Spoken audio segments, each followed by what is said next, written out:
Julle raai wat?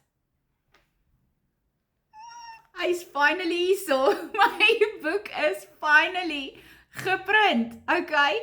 En hierdie boek is The Prodigal Husband and What He's Really Facing. En in hierdie boek leer ek vrouens hoe om te beklei op 'n goddelike manier vir hulle huwelike. En waarvoor spesifiek moet jy bid? Hoe moet jy bid? Wat is die dinge, jy weet, waarvoor jy moet uitkyk? Wat se demonic strongholds is daar? Wat moet jy breek? Wat moet jy bind? Hoe doen jy dit? En hierdie boek is nou amptelik beskikbaar. Jy kan my DM en hom by my bestel, of jy kan my WhatsApp, en ek is seker dat hierdie boek gaan vir elkeen van julle 'n blessing wees.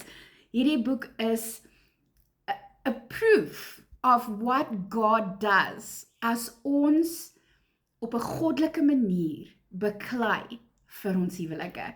Hoop om gou van julle te hoor. Shalom! I pray for your freedom, my love, against this counterfeit.